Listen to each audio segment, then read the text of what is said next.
Hello, good day. Continuation ng ating mga commercial, or whatever you want to call it. Now, they asked us to give remedies. So may mga remedies tayo sa iba't ibang mga health issue. Merong kasabihan, there is a pill for every ill. Sa amin, there is a plant and herb for every problem. So we believe that God placed things in nature as a way to heal us of our illness. Hindi siya nag-aalaw na dahil wala kang budget, wala kang pambili, ay hopeless ka na. There are no hopeless case. Maybe patients without hope, but hopelessness is something. Just kanina, I talked with a patient na may heart problem. He was told he would need to undergo open heart surgery kasi dilated na yung heart niya, hindi na nagpapump na mabuti. Yung mga valvula niya ay kailangang palitan. It can be by metal prosthesis or Figg's heart valve or kung ano man. Dilated na siya. Ibig sabihin, mahina na yung pagpump o law-law na yung puso. It's not pumping as well kasi yun naman trabaho ng puso natin, maging pump. So when your pump is not pumping adequately or kompleto, then we call that heart failure. And then affected na yung lungs niya, yung pressure sa baga niya masyado mataas dahil hindi nga nagsisirculate mabuti, congest doon sa baga niya, naiipon doon. So hindi na siya makahinga ng flat, he needs to have 2 or 3 unan pillow and for operation siya. Ang sabi ng doktor, wala kang magagawa kahit anong gamot bigay namin sa iyo, pansamantala lang yan. Ang talagang treatment niyan ay opera. Milyon ang hinihingi sa kanya. Hindi naman siya milyonaryo. So when he came to us, sabi ko, alam mo, kung sinabi ng doktor na gano'n na, you're looking for a miracle. And miracle happens when you do something. So meron po kaming tinatawag na Mending a Broken Heart Protocol. Ito po ay sabi nating invento o na fine-tune namin from decades of experience in a medical center sa Subic. Darating ang pasyente from ICU ng ibang hospital dadalhin sa amin. So we were forced to develop programs for heart. Pero hindi naman lahat ay kayang pumunta sa amin. And the hospital where we used to work is closed down during the pandemic. So we will share with you some things na maaari niyong gawin na baka sakali makatulong sa problema niyo sa puso. If it's a really severe case na, then you will need professional help. Pero kung simple pa lang, halimbawa, may baradong ugat or lumaki yung puso niyo dahil hindi kasi dapat lumaki ang puso natin. Ang size ng puso is sinlaki lang ng kamao natin. Pag lumaki na siya, nagkakaroon ng sabi natin dispalinghado kasi merong 4 na compartment ang puso, may mga valve yan, may mga valvula. Pag nagpump yung puso, yung valvula nabubukas. Pag nagsara yung puso, sumasara siya. So pag nag-expand na naman ulit yung puso, dapat sarado to. Ngayon, kung saktong-sakto siya pero lumaki, magkakaroon ng awang. So pag pump ng puso, okay, lalabas yung dugo. Pero pag sara, nagli-leak. As time pass, dahil nagli-leak, nahirapan na yung puso mo mag-pump, lumulobo siya. At first, maaaring lumaki siya. So yung cardiomegaly na tinatawag. Pero as time pass, hindi lang siya malaki, law-law na siya. So loose thread na, kumbaga. So wala naman silang treatment for loose thread or lumaw-law na o lumaking puso. Kaya sa medical po, ang turo sa amin, once may problem ka sa heart, meron ka lang forever na yan. So yung gamot mo, maintenance. So sa alternative, what we do is, una, we change the diet kasi lifestyle disease po yan eh. Ang pagkain pong nagkukos ng sakit sa puso ay, alam na po na yan. Mga makolesterol na pagkain, madalas kong manginain, tumataba sila, umaakyat ang cholesterol, yung mga heavy drinker, heavy smoker, nahihirapan yung puso when we do that. No? Ang baga natin ay kailangan ng oxygen, pure air, fresh air. Yung ating dugo ay kailangan dinadala yung hangin na yon. No? Pero kung ikaw'y nahilig sa usok, ayaw mo ng fresh air na libre, gusto mo usok. Pagising mo sa umaga, ang una mong hinahagkan ay yung stick ng sigarilyo. No? At sa gabi, yun ang huli mong hinahagkan, nakalagay din sa bulsa mo, malapit sa puso mo. At bago mo halikan ng misis mo, yun ang pagkakain. Kiss uli, no? Sip-sip. Ibig sabihin, nasanay na yung baga mo na usok at hindi sariwang hangin. Ang nangyayari nga, minsan paglabas mo sariwang hangin, nalakan mo, ubuhin ka, hindi sanay yung baga mo. Pag ayaw mo sa sariwang hangin, darating ang panahon, yung sariwang libreng hangin na ayaw mo, hahanapin mo, bibili ka na ng tanggi-tanggi hangin because your lungs have been destroyed, your heart has been destroyed. So yun po, no? But the basic po is the diet. So ang diet po na aming ina-advise, yung diet ng lolo't lola natin nung araw. Ang lola ko, 109 years old, no? Umabot ng ganun, walang sakit sa puso, no? Medyo naulyani ng konti, pero normal, no? So ibalik natin yon. 3 times a day na kain, agahan, tanghalian, hapunan, maaga yung hapunan, maging talagang may ehersisyo, at magpa-araw na mabuti, isda, gulay ang pagkain, paminsan-minsan lang yung karne. Paminsan-minsan at sana natural yung karne. Hindi yung mga kung ano-anong turok lang binibigay. At ang isa pang sinasabi namin, regular exercise. Hindi ang time para mag-exercise yung na-stroke ka na at naparalisado ka na at naglalakad ka ng ganyan. No? Or kakain ka ng healthy na pagkain pero tumatapon na kasi nakanguwi ka na. Ang time para mag-exercise, yung hindi pa nangyayari yun. That's like isasara mo yung tarangkahan, nakatakas na yung aso mo. Saka mo isasara. No? So, prevention po ang mahalaga. And yung sinasabi nilang, kasi lahi namin ang may high blood, lahi namin sakit sa puso, lahi namin ang may problem sa diabetes, lifestyle po yun. No? Sorry po. Nung araw sa med school namin sinasabi, lahi yan. Lahi lang kayo matakaw. Lahi masarap kumain. Lahi walang mahilig mag-exercise. Puro computer, etc., cellphone. No? We need to go back to being active. If you're not active, stress, tataas, cholesterol, tataas, sugar, tataas, ang dami pong sunod-sunod dyan. Now, pagka po kami nagagamot o tumutulong sa mga pasyente may sakit sa puso, tinutunto namin, ano po ba ang lifestyle nyo? Ano po ba ang pagkain nyo? Binabago yun dapat. Pero kung meron na pong findings sa heart, we advise them to either do intermittent fasting, huwag na silang kakain sa gabi, or liquids na lang sila sa gabi. Bakit? Yung pasyente yung nagpunta dito kanina, pag kumain siya, hindi siya makahinga. At yung later na isa pang pasyente, na-stroke siya, tinanong ko, kailan ka na-stroke? Pagising sa umaga, ibig sabihin, nanginain siya the night before, tapos natulog siya, hirap ang bituka natin magtrabaho pag nakahiga. Dinesign tayo ng Panginoon patayo ang bituka natin. Ang bituka natin is mga 40 feet long. So nagtatrabaho po yan. Pag nagtatrabaho yan, yung puso mo magsusupply ng dugo doon sa bituka nagtatrabaho. Madali magtrabaho nang nakaupo o nakatayo kasi gravity helps the food to go down. Pero kung ikaw mahiga, hirap po magtrabaho ng pahalang ng ating bituka, your heart will be the one na mababurden. Kaya sa ospital, pag inatake ka sa puso, hindi ka na mapakain ng solid. IV. Naka-IV ka. Minsan, tinalagyan ng tubo rito para authorized food ang ibibigay sa'yo because digestion takes a lot of work for the heart and for the intestinal system. So, pag mahina ang iyong puso, mahina ang pantunaw mo. Pag mahina ang pantunaw mo, huwag mo lang pahirapan. Tunawin mo na yung pagkain. Kaya po ang ginagawa namin, iniliquid diet muna namin. Double purpose po yun. Pahinga na yung pantunaw mo, pahinga din puso mo. Pangatlo, hindi pala double purpose, triple purpose. Yung enzymes ng bituka mo, pag tinunaw niya yung pagkain, itunaw na. Magagamit mo ngayon yung pagtunaw niyo para matunaw yung mga bara sa ugat kung saan man siya may problema. Our own enzymes can digest or make tunaw proteins, fats, carbohydrates. Yung mga cholesterol na sa ugat natin, fats lang yun. Yung mga bukol-bukol, protein lang yun. Our own digestive enzyme can dissolve that. So may mga rationale po, may mga dahilan. Okay, so remedy is liquefy your foods, lalo sa gabihan. Pwede ka magkain sa breakfast at lunch, more on fish and vegetable. Kung may damage yung heart mo, more raw food, more fresh fruits, more raw vegetable, mas maganda. And then you can do some juicing. Kung ikaw yung nagmamanas na dahil hirap talaga magtrabaho yung puso mo, then syempre babantayan mo yung intake ng fluid mo at make sure may labas mo siya. Sa medicine, we give diuretics. Bibigyan ng pampaihi. Pero syempre may side effect yun. Baka pwedeng bumagsak yung blood pressure mo, pwedeng bumagsak yung potassium mo kung long term yung gamit mo. So sa amin, isa pa sa ginagamit namin yung skin, hindi lang yung kidney. Pinapapawis namin. And pagka pinapawisan ka lagi, mga kailangan minsan lang bigyan namin asin o sodium bicarbonate kasi bumabagsak yung sodium pag sobrang pawis. No? Or maybe you can take Pocari Sweat or something like that para ma-replace siya. We're not into Gatorade or Sting or those energy drink na although may electrolytes ang daming mga synthetic things. No? So we don't really like it too much. Okay, so what else? Meron kaming special na herb na paborito namin na gamitin sa mga heart problem. So sa mga lectures ko about herbal therapy, sinasabi ko, kalimitan pag meron kang heart problem, usually may high blood pressure ka rin. Kalimitan yung heart problem came from the high blood pressure. So malaki yung puso, may ugat na nagbabara-bara, ang cholesterol probably is mataas, ang blood pressure is probably mataas. No? So if ganun yung case and then may problem na sa heart, minsan bibigyan namin ng, let's say, pang-maintenance ng blood pressure. Halimbawa, Plendil, no? Pilodipine. Araw-araw yung once a day. And then pag emergency, nag-spike yung blood pressure, merong ilalagay si Amandila like Catapres. No? So, dalawa na. Para lumabdaw yung dugo, kung medyo social yung pasyente, clopidogrel para lumabdaw yung dugo, hindi ba stroke, o kaya kung pangmasa, aspirin.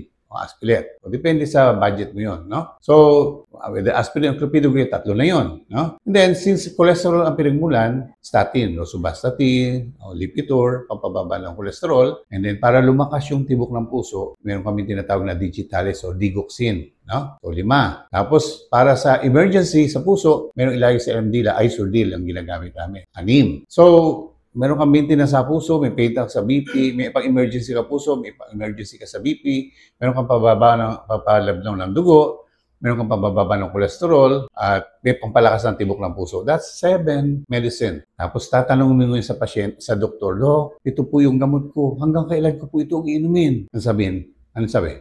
For life. Forever. Now, as a Christian physician, hindi kami naniwala sa forever from human point of view. Sabi na, I love you forever.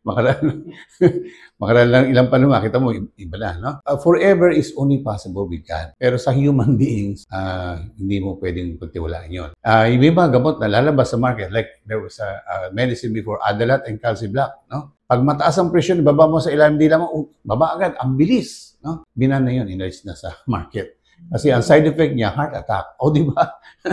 Pampababa siya ng blood pressure, mabilis siya, very effective, mabilis ang response, pero yung pala ang side effect, heart attack. O, di ba ang cute? Alright. So, sa herbal therapy, yung 7 action nun, ng mga medicine na yun, isang herb lang yan, siling labuyo. Ang siling labuyo, pwede mong kurtin yun, ilalim sa ilang dila, parang Calciblac, Adalat, Catapres, Isordil, lahat ng nagagawa lang, without side effect. Except maanghang. No? Yan. Nagpapaba siya ng bad cholesterol, nagpapalabnaw siya ng dugo. Pag na-stroke ka, bubuksan niya yung ugat ng labara. Kung may mag-bleed, pipigilin niya ang pagdurugo. Kasi yung stroke, 2 uri, isang bumabara, isang nag-bleed. No? Ano pa? Tumutulong siya magpalakas ng tibok ng puso. Pag high blood ka, inonormal niya. Pag low blood ka, inonormal niya. Di ba fascinating yun? Siling labuyo. Maganda siya sa digestion, nakakatulong siya sa pagganda ng daloy ng dugo, nagpapalakas siya ng immune system. Kung ikaw lungay ngay, magpataka, masisigaw ka, maanghang. So, those things are very effective. Alam niyo po ba sa Bicol, they have the lowest incidence of heart disease and hypertension. Ang hilig nila eh, no? Now, they are also linking virgin coconut oil from some, makatulong din siya kasi meron din siyang anti-inflammatory effect. Yung kasing pagsira sa ugat ng bad cholesterol, inflammation yun, nadadami siya. And pag nasira na yung mga ugat, ay lalagyan nyo ng katawan natin ng calcium para tumibay. Pero ang problema, ang ginagawa ng calcium, tumitigas yung ugat na dati stretchable. So, pag pump ng puso, hindi na siya mag-stretch. So, pasigip ng pasigip. So, what we want to do is soften that lining ng ugat at i-reverse yung damage na ginawa ng kung ano ang lifestyle yung sumira doon para gumanda ang daloy ng dugo at bumaba ang presyon. Kanina uli, mayroong patient at 2-3 yata yung gamot niya sa high blood. Nagda-diet na siya. Nag-intermittent fasting pa siya. Hindi siya kumakain sa gabi. 90/60 ang blood pressure niya. Sabi ko ay, sir, hindi ko tatanggalin yung mga meds mo kasi gusto ko yung doktor mo ang magtanggal kasi na-opera na siya angioplasty. So, pagka ganun kasi ikaw na-operahan na, most probably, bibigyan ka talaga ng matapang-tapang na blood thinner kasi pwedeng dumikit-dikit yung dugo doon sa inilagay doon. Huh?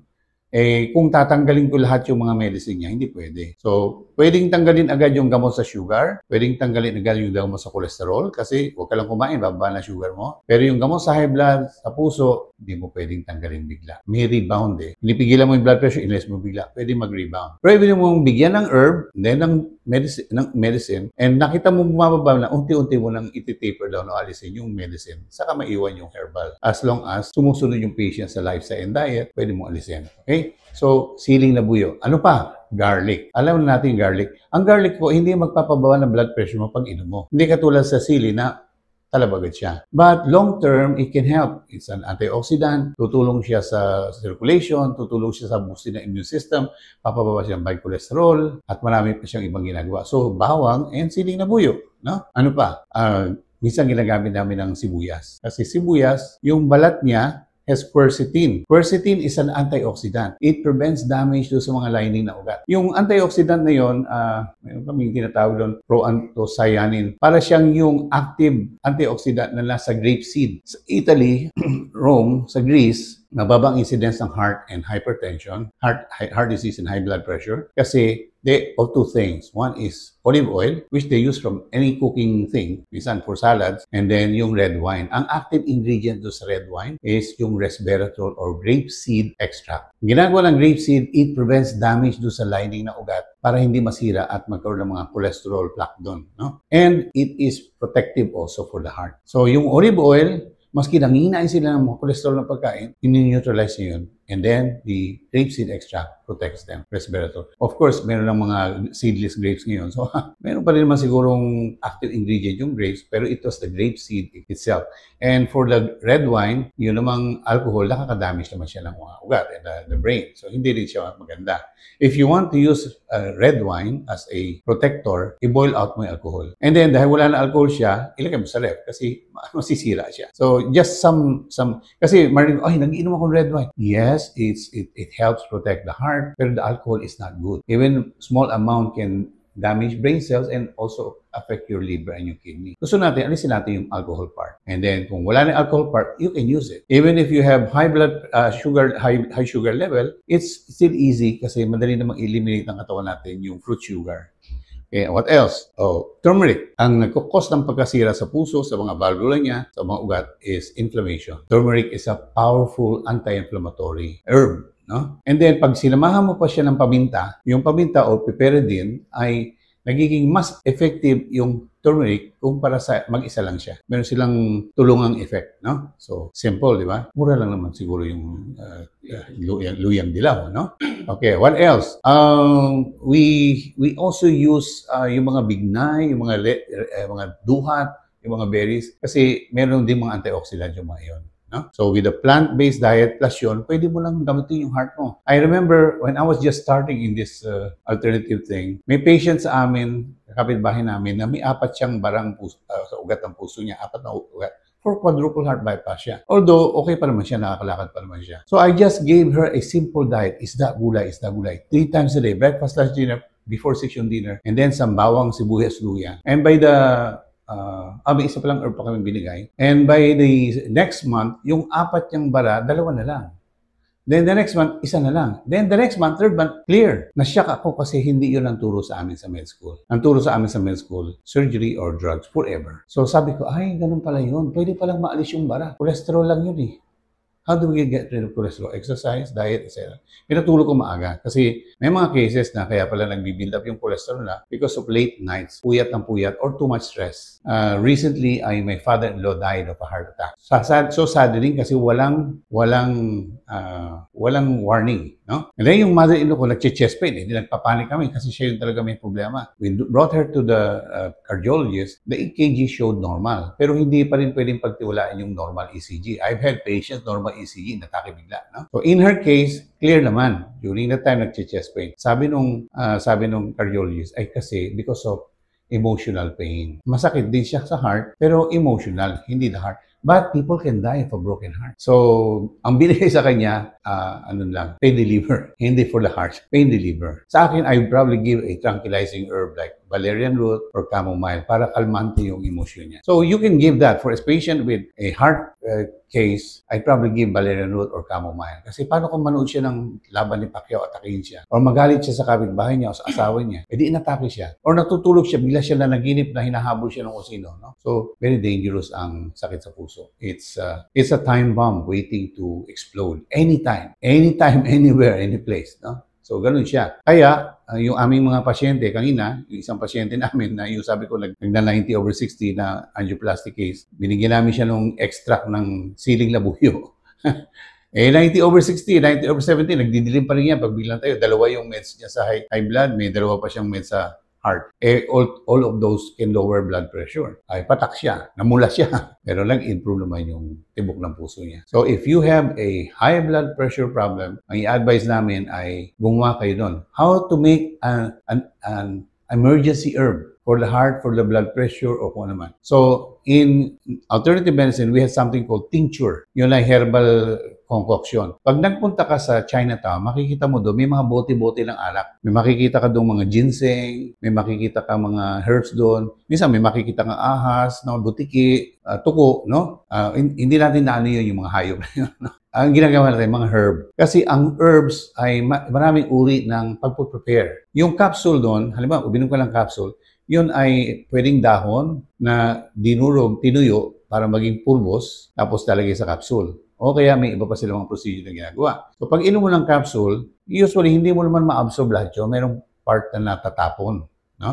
Para ma-absorb mo, liquids will be best. So minsan pinapakuluan nila yung herbal na tsaa. Pag sabing tea or tsaa, pinakuluan or ibinabad sa mainit na tubig. So pag inilagay mo yon, syempre yung init niyon, lalo na kung pinakuluan mo, maraming madadamage na chemical yon. Meron pa rin, pero madadamage. Pag inom mo, syempre, kung halimbawa, instead of 100% yung masipsip ng katawan mo, you probably lose out some percentage, no? Para maging potent o malakas siya o tumalab siya agad, binababad namin either sa apple cider vinegar or sa vodka or rice wine. So, yung ginagawa namin pag gumagawa kami ng herbal tincture para sa heart, kukuha kami ng, halimbawa, isang bote ng vodka, no? Kung gusto mong may flavor, okay naman, di ba? May mga vodka may flavor. Tapos, half nun, lagyan mo ng raw herb, siling na buyo, chinap-chap. Every day, aalugin mo yon for 2 weeks. After 2 weeks, salain mo siya, yun na yung ilalagay mo sa maliit na bote na may dropper and you can use that anywhere, any place, anytime. Pang-emergency po siya. So, di ba? Kaya nang gawin yun.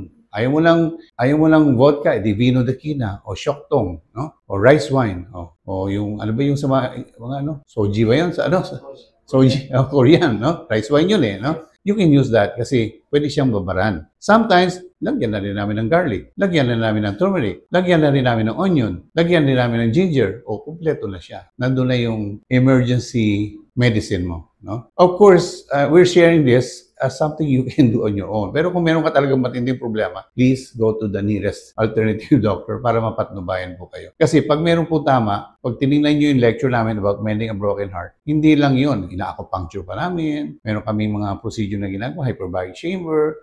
Minsan, ililiquidate po na namin ng ilang araw, ilang linggo, depende sa status ng puso. Kung overloaded ng tubig ang baga at binti niya, papapawisin mo, lalabatiba mo, or kailangan pa inumin ng pampaihi, pinapaihi namin. So I did not need to use this kasi I was thinking, just give you as much information as you can handle, no? Mabilis po ako magsalita. Pag I have so many information I want to share, ay mabilis, no? Pero simple lang po siya, no? Ang purpose mo sa isang pasyente may sakit sa puso, pagandahin yung tibok ng puso, makontrol yung blood pressure, buksan mo yung ugat na nagbabara, pabain mo bad cholesterol, and pagandahin mo yung daloy ng dugo para yung puso ay makatrabaho ng mas maganda. You can do that through diet, through some sort of regular exercise, the herbs, sunlight, napakahalaga po ng sunlight kasi ang sikat ng araw nakakababa siya ng bad cholesterol, nakaganda siya ang tibok ng puso, matulog ng maaga, at konting exercise.